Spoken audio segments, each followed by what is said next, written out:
Hey everybody, it's Max or Maxie, and I wanted to talk about um, a couple of things I said in my intro video where I wanted to learn a bunch of stuff, and I wanted to talk about how I was like planning on doing that and going about that.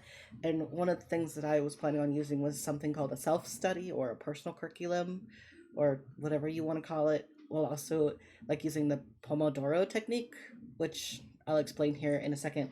But first, I wanted to explain what a self study curriculum is. And please bear with me, I'm still learning how to edit and stuff. So, um, uh, yeah, so let me go ahead and show you what I'm talking about when it comes to personal curriculums and things like that. So, what this Reddit page I think is a really good explanation of what a personal curriculum is. It's but like the too long didn't read. It's basically just like creating like a syllabus from when you were in school to help kind of guide you through a subject that you really want to learn. And there's a couple of different ways that you can go about doing that. There's obviously you can like follow an online course or you can do a YouTube tutorial. There's plenty of books and articles and things out there, and and yeah. I wanted to kind of go over a little bit about that with you guys, and so here's what I know. It's not a very fancy self study curriculum, whatever you want to call it. But this mine's very mine's very sorry. I'm really nervous. I'm still getting used to recording and talking to myself in a camera, so please bear with me. But I have a bunch of cool stuff to show you guys. So this is what my self study looks like at the moment. I do plan on expanding on it and doing more stuff, but basically this is mine. These are the subjects that I like trying to like hardcore learn. Starting with Unreal, and I have like my ultimate goal, which is I really want to make my first game, and my little set of steps, which are going to be repeated throughout the document at the moment. But like first step is obviously learning how these programs work, doing a beginner project, and then working towards my goal. And then DaVinci Resolve, I eventually want to try and create like either a short film or maybe like some kind of uh um like a I don't want to say an anime music video, but you know, it's just something kind of short and cool that I can make. And then of course Blender. I'd love to learn how to make video game assets to go with Unreal Engine eventually. And then it would be kind of cool if I could figure out how to like make my own VTuber model, because this one I created it in Vroid, which is a free program that anyone can use. And so I want to talk a little bit about like resources for that kind of thing, if that's something you're interested in wanting to do. Um, and these are the resources I've collected. Well, I have a whole like way bigger document of resources that are free that I collected that I plan on sharing, but these are just like the general ones that if you just like go to Google, like obviously like you have your general ones like YouTube, TikTok, Reddit, and I have a huge fascination with space, and so NASA is a really cool place. A lot of their stuff is free and available on their website. And then as far as like reading goes, of course, if you have your local library, there's Project Gutenberg, which is free, Open Library, and JSTOR. Neither of those you need a library card for, but if you use Libby or Overdrive, you will need a uh, library card for those. I put Libby and Overdrive here because Libby, they're essentially the same thing, powered by the same company. But for I have a Kobo for my e-reader, and Libby does not work on Kobo, but Overdrive does. And then for like video, these are also things you need a library card for, which is Canopy and Hoopla. Both of them do offer ebooks and audiobooks, but Hoopla specifically also, well, both of them have TV shows, documentaries, movies, that kind of thing. And then Hoopla also has music. And then, of course, here's a couple of like courses that are available. I'm sure there's more, but these are just the ones that I'm aware of, like Coursera and edX and Udemy. They do have free courses available, but for Coursera and Udemy, you could take the course for free, but if you want the certificate, you will need to pay for it. And then with edX, when I was looking at it, it looks like a lot of their free quote unquote I seem to be pretty limited, or most of them are like a try it kind of situation. Um, and then as far as Udemy goes, they have a lot of sales that go on throughout the year. That's also kind of cool if that's what you're into. But I tried to promote more free stuff, which is why I really like MIT's Open Courseware. It's free. You don't even need an account. They have a bunch of stuff on there. And then, of course, everyone knows Khan Academy, which is always free, and they have a bunch of cool stuff. They're always updating. Um, and apparently, LinkedIn also has a learning thing. I don't know if it's free. I, eh. And then of course Skillshare is an option, but that's definitely not free. And then Harvard and Stanford University do offer free courses on their website, which I think is pretty cool. Um, and so back to the topic of self study. When I first found out about it, I found out about it on TikTok, which led me to finding these two YouTube videos. One by Maya's Digital Diary, and she does hers through like journals, and as she's talking about it, she's putting her journals together, and it's a very cool way to do it. And then there's this one by Beth, uh, which is also really cool. She does it in a digital way using Notion, which I'll talk about here in a second. With Maya's Digital Diary, she also talks about like who she believes is what really started the trend, because obviously a personal curriculum is probably not something new, but she talks about these two TikTokers, which I'll link in my video as well. And then, as I said, Beth here, she likes to use Notion to create like a digital study planner, and she has a template here.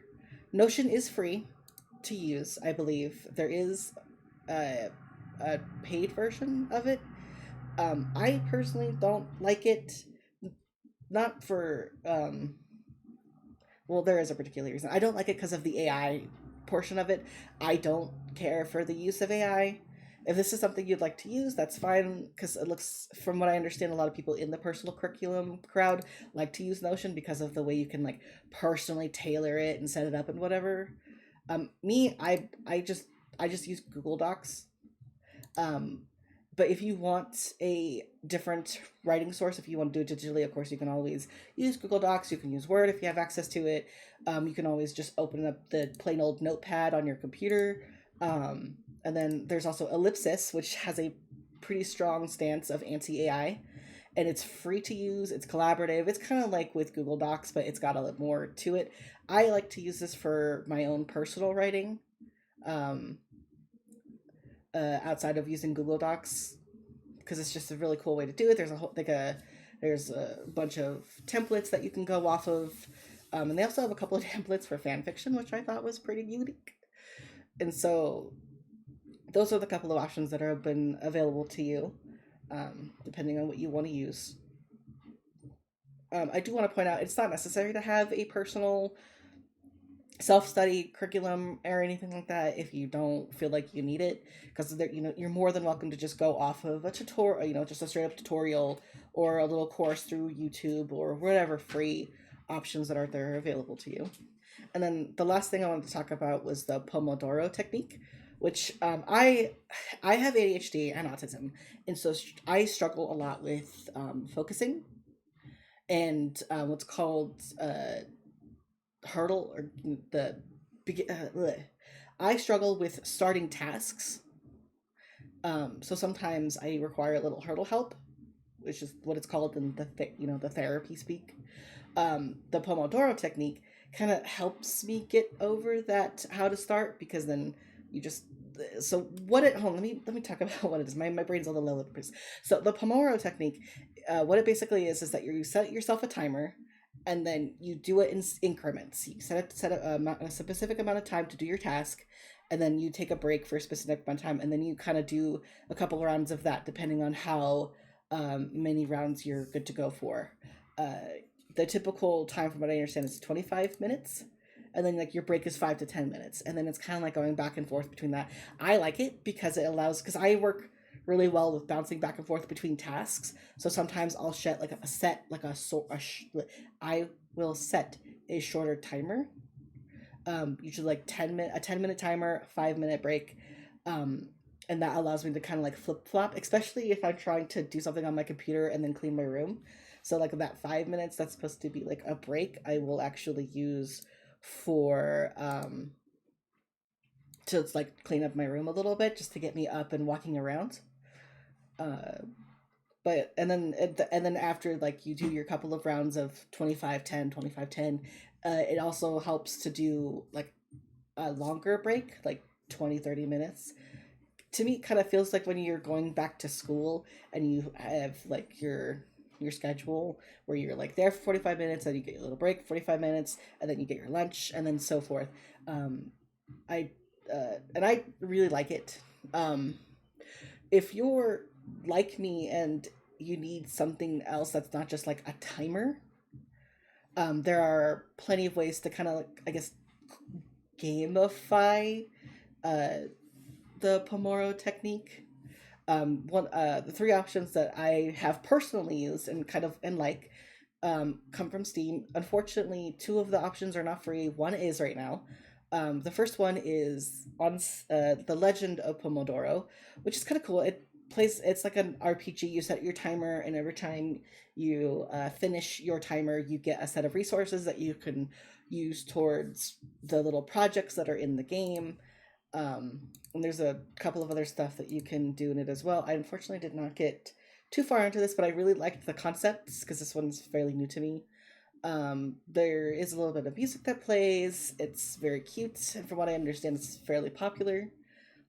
The Another one that I really like is Spirit City Lo-Fi Sessions.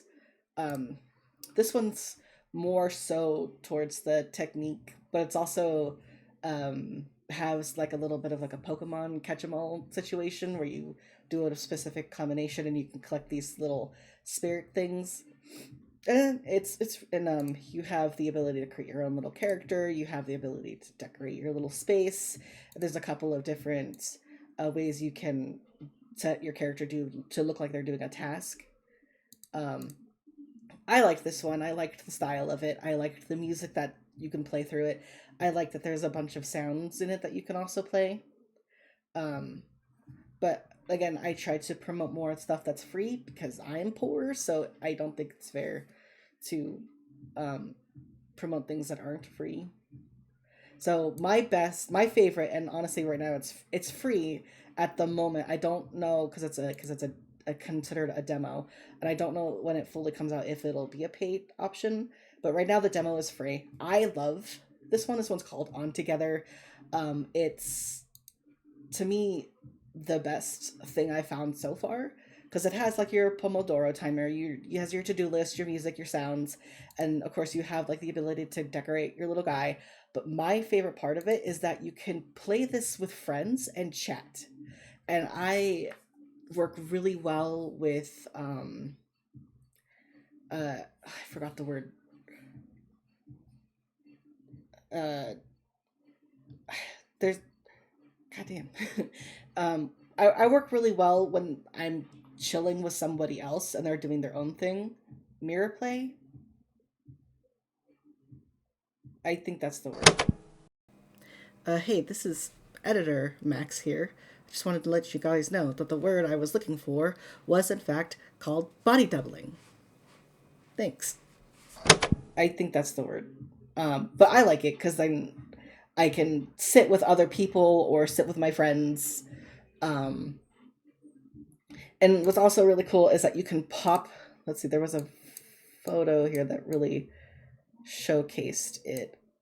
Here, you could pop your little guy out when they're sitting in like a little chair, and you have your little timer, and they're just chilling in the corner of your screen while you're doing your task. And then that you can it has the little chat here on the side that you can pop out and still like chat with people and whatever. And it's really cool. I really like this one. Um, so back to the original topic of this video, which is being um, like what are my ultimate goals and like how I'm planning on to doing that. My ultimate goals are I want to make a game. I want to learn how to properly edit and eventually do like a little short film or whatever. and then I want to learn how to either make a VTuber or make game assets via Blender. And then, of course, I also just kind of want to play video games, post me and my friends playing video games, because I think that's really fun. If you if you're interested, you're more than welcome to join along. If you're not, that's fine. You do you, I'll do me. And thank you so much for watching. I hope you all have a good day.